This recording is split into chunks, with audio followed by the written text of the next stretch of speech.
Well, we's getting close. I put that in place to make sure I actually have enough room. It's probably something I should have done eons ago. The plate is not affixed permanently to the valley cover yet. I did lower the car. Car was much higher, but I lowered it, and I've got it supported on the frame, and then I've got it supported with those silver jack stands. It is also supporting the transmission cross member, because I didn't feel like putting those bolts back in and then having to take them out again when I got it made everything back up. So hopefully I'll get the engine out and it'll be able to sit like this for a while. So just taking a breather. Alright, I've lollygagged as much as I can lollygag. Now I'm getting ready to torque some 13mm bolts down to 17 foot-pounds. We'll see how she goes. Someday I'm going to look back on this and laugh. But right now, I don't have a fucking clue what I'm doing. Not a clue. That keeps smashing into that. Don't know. Alright. Ended up not getting anything done last night. Family duty called. But what we're looking at here is something that reminds me of less is more. I got rid of that fancy contraption because I was afraid it was going to tear up that part of the car right there. And I went with just your regular old chain. And I've given it a couple tugs and it works just fine. So I've got this thing just tight enough to where I feel like I can start going after the engine mounts. So I went after those 3 bolts first. The steering column out of the way. So those are the 3. Had to hit them with a little bit of air to break them free. But I'm starting with those 3. And see what happens next. Alright, so there's the 1, the 2, and the 3. 3. Where are you? There you go. The 1, the 2, and the 3. I'm going to put driver's side.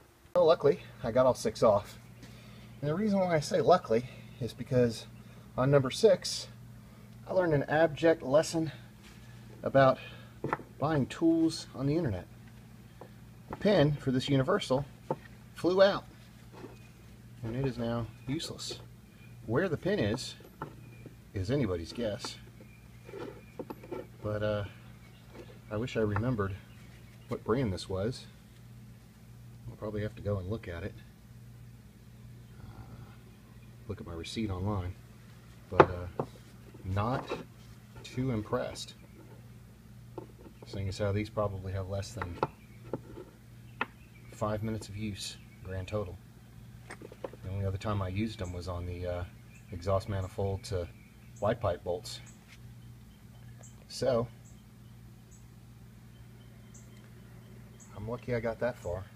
Alright, so after lifting the engine up some, up there, I don't know, about 2 or 3 cranks, I've identified the bolts that are attached to the block. There are 2 there, and there are 2 there. And I hit them with PB, and now I think I'm going to go drink an ice cold Coca-Cola.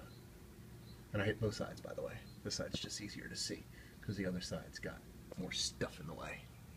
So I anticipate that these will be a challenge. So I'm going to let them have a little PB party for a while. Alright, so the 3 bolts were all I really needed to do on each side.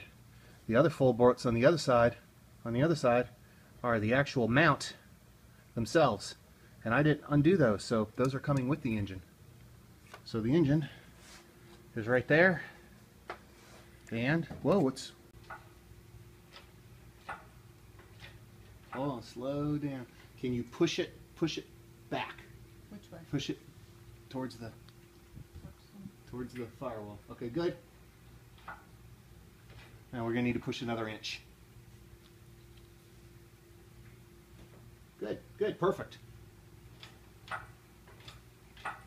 All right, it's nice and slow because now we've got about 1 millimeter on each side. Nice and slow. It's actually hitting. Can you? Okay, now it's not hitting.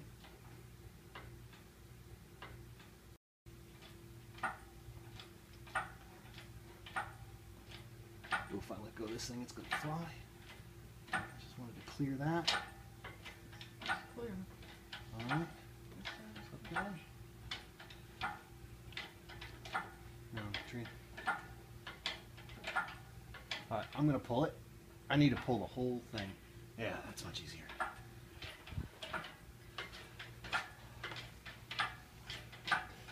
Videoing. Couple more pumps. All right, I think. I come back. Because of the wheel. All right. Can I stop now? Yeah. All right, so that's what's left. That is out there. I guess that's Mr. Torque Converter.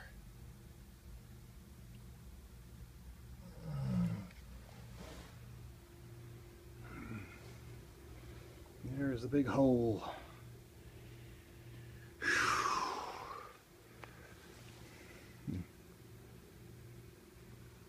That does any good. I don't know whether that helps or not. That's what everything looks like now. And it will look like this. I found a wrench. It's a good thing I pulled the engine because it was way, I had to get it, it was way back there.